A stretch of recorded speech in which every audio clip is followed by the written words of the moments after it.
Hello student, आज अपन लेके आए हैं कि आप अगर नीट या किसी भी अदर एग्जाम की तैयारी जो कि 2027 के लिए करने जा रहे हैं, तो आप किस तरह से अपना शेड्यूल बना के फॉलो करेंगे ताकि आप अपने टारगेट तक पहुंच सके। ठीक है। हाँ, मैं पूरी अच्छे से जानता हूँ आप लोगों ने अलग अलग जो है यूट्यूब चैनल से या टीचर से आपने अलग अलग तरह की चीजें सुनी होगी, उन्होंने भी आपको जो है शेड्यूल बताया होगा कि आपको क्या करना है, लेकिन फिर भी अभी तक आप थोड़े कंफ्यूज चल रहे हैं। तो इस वीडियो को आप अगर अच्छे से कंप्लीटली पूरा लास्ट तक देखते हैं, मैंने 7 से 8 पॉइंट बनाए हैं किन किन चीजों को ध्यान में रखना है, तो आप इजीली अपने टारगेट को पा सकते हैं।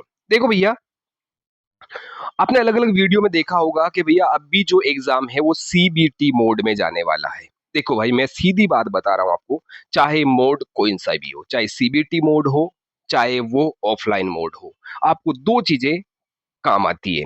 पहला, आपकी स्पीड अच्छी होनी चाहिए। दूसरा, स्पीड तभी बनेगी जब आपकी क्वेश्चन प्रैक्टिस अच्छी हो। ठीक है। तो अपन कह सकते हैं कि इजीली अगर आप सिलेक्शन चाहते हैं तो ये 7 से 8 पॉइंट याद रखोगे तो आपको चाहे किसी भी मोड में एग्जाम हो, चाहे वो ऑफलाइन हो चाहे ऑनलाइन हो, आपको कोई फर्क नहीं पड़ेगा, आपका सिलेक्शन 100% होगा। देखो किस तरह से अपन देखते हैं, इस चीज को पूरा अच्छे से समझते हैं। आप देखो, अभी आप स्टूडेंट है भैया, आप आगे जाकर किसी भी एग्जाम के अंदर सिलेक्शन लेना चाहते हैं, आप डॉक्टर बनना चाहते हैं, नीट की तैयारी कर रहे हैं, तो है ना। अब स्टूडेंट क्या चाहता है भाई, यही तो चाहता है कि उसका सिलेक्शन हो और वो कुछ बन जाए। अब आप डॉक्टर बनना चाह रहे हैं, अगर मान लो सीबीटी मोड में हुआ या ऑफलाइन मोड में हुआ, किसी भी मोड में हो रहा है, तो आपको दो चीजें चाहिए। पहली बात, आपकी स्पीड अच्छी होनी चाहिए। भाई सबके सब यही बोल रहे हैं कि स्पीड अच्छी होगी तो सब कुछ अच्छा होगा।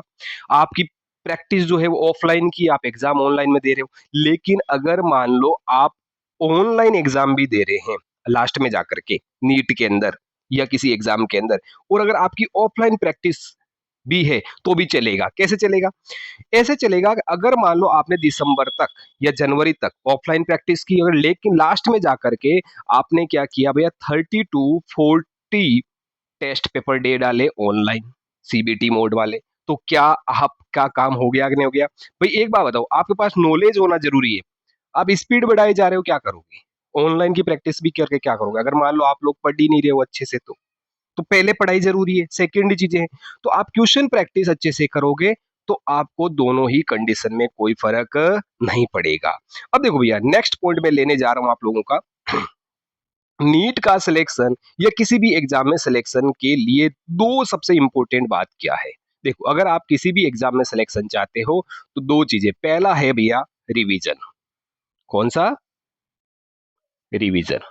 ठीक है। बिना रिवीजन के कुछ भी नहीं होता। अगर सिलेक्शन चाहिए तो रिवीजन सबसे पहले, मतलब अपन पढ़ाई कर रखी भाई, आपने किसी चैप्टर को एक बार पढ़ा है, याद थोड़े रहेगा लास्ट तक, तो आप बार बार जितने ज्यादा रिवीजन करेंगे आपके सिलेक्शन के चांस सबसे ज्यादा होंगे। दूसरा है भैया आपका क्वेश्चन प्रैक्टिस। आप पीसीबी जो भी पढ़ रहे हैं,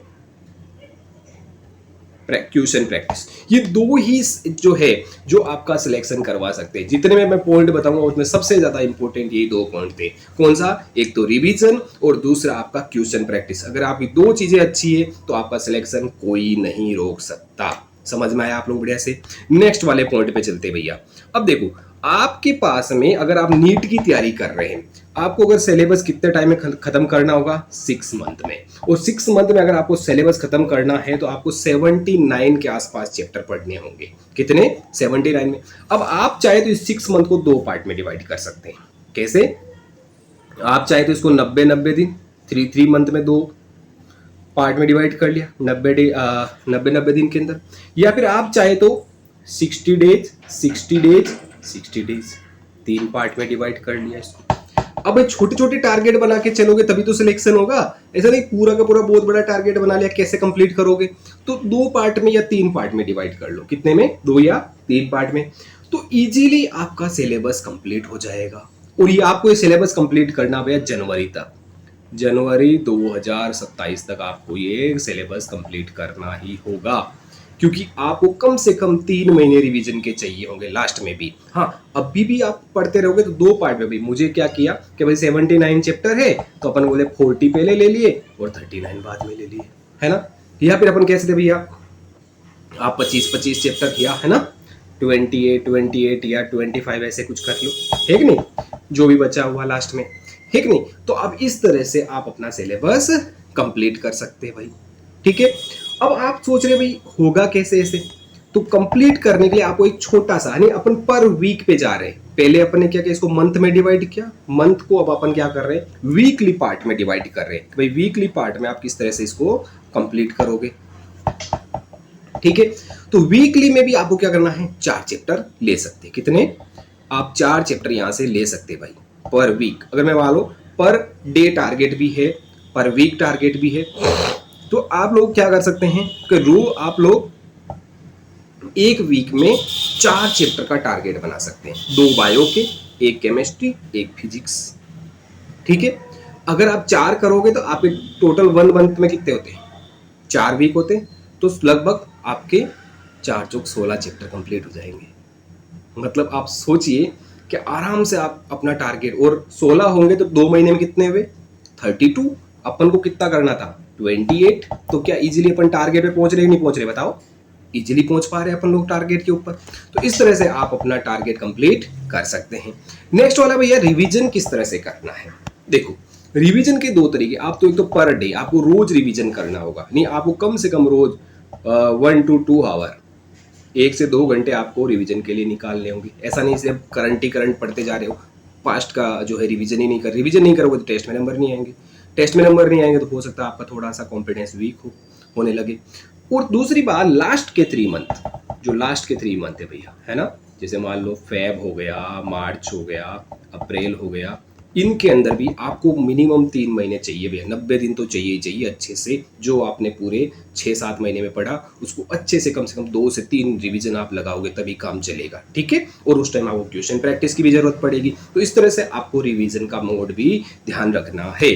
अब देखो भैया चलते हैं नेक्स्ट, अब मार्क्स की बात करते हैं। यहाँ पर भाई अपन ने ये भी देख लिया किस तरह से पढ़ना है, क्या पढ़ना है, कितने मार्क्स लाने हैं। अब देखो मार्क्स की बात करें, जनरल ओबीसी वाले टारगेट लेके चलो, आपको 600 प्लस नंबर लाने हैं। लेकिन एससी एसटी वाले अगर 500 प्लस लाएंगे तो भी चलेगा। और अगर मान लो फिजिकल हैंडीकैप्ट है तो 350 प्लस लेके आए तो ज़्यादा बढ़िया रहेगा। अब आपको भाई 600 प्लस, ये सिलेक्शन के लिए बोल रहा हूँ भाई, बाकी आप चाहे तो 650 लाओ, 650 लाओ, 700 लाओ, 720 में से 720 लाओ, 715 लाओ, जितना ला सकते। मैं 600 प्लस वाली सिलेक्शन वाली बात कर रहा हूँ भैया, ताकि आपको किसी तरह की कोई प्रॉब्लम नहीं आए। अब देखो भाई, अगर हम बात करें नेक्स्ट वाले पॉइंट के अंदर, नेक्स्ट वाला पॉइंट है आपका पर डे आपको क्या टारगेट लेके चलना होगा। तो पर डे आपका टारगेट ये होना चाहिए कि सबसे पहले आप लोगों को क्या करना है, जो आपने क्लास में पढ़ाया उसको फटाफट उन नोट्स को देखने हैं, उनको थ्योरी को अच्छे से देखना, अगर कोई पॉइंट क्लास में नहीं समझ में आए तो वापस से उसको समझना है। दूसरा, क्वेश्चन प्रैक्टिस करनी है। क्वेश्चन प्रैक्टिस आपने जो फिजिक्स केमिस्ट्री बायो में पढ़ा, हाथों हाथ पढ़ने के बाद भैया उससे रिलेटेड क्वेश्चन लगाओ, क्योंकि क्वेश्चन नहीं लगाओगे तो आपको वो टॉपिक क्लियर नहीं होगा। और टॉपिक, किसी भी टॉपिक को, चाहे वो बायो का हो, चाहे केमिस्ट्री का हो, चाहे फिजिक्स का हो, सबसे बेस्ट तरीका उसको क्लियर करने का, पढ़ने के बाद क्वेश्चन प्रैक्टिस करो।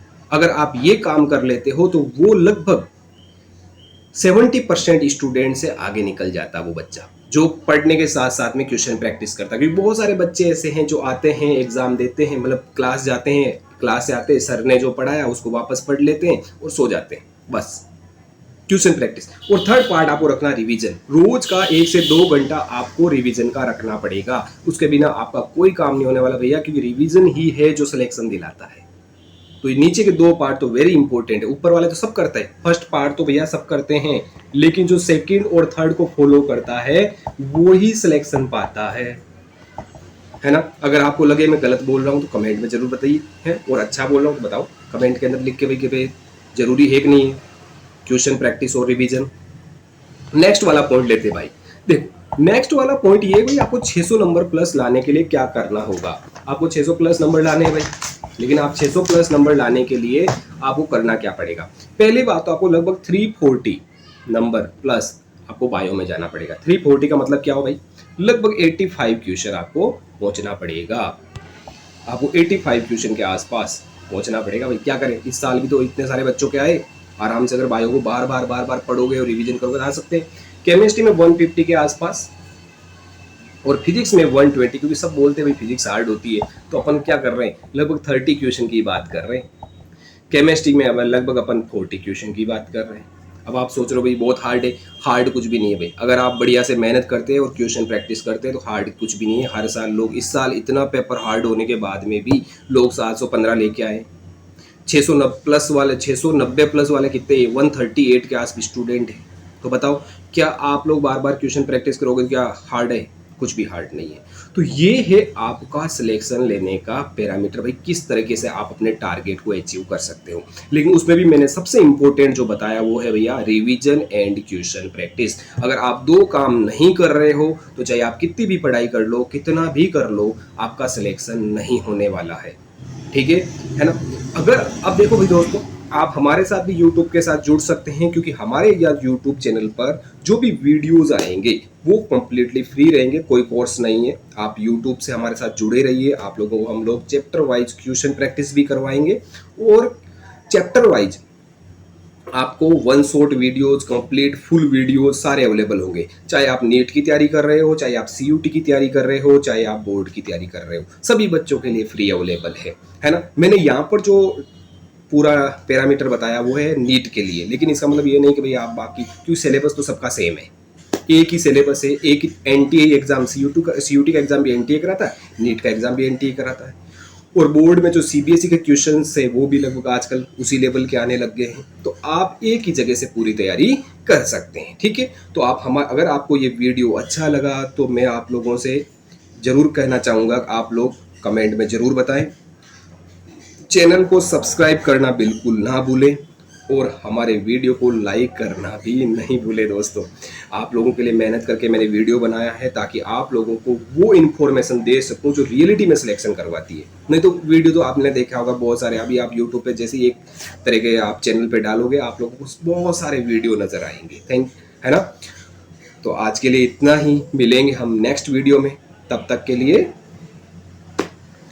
वेट कीजिए भैया, मिलते हैं अपन नेक्स्ट वीडियो में भैया। Thank you.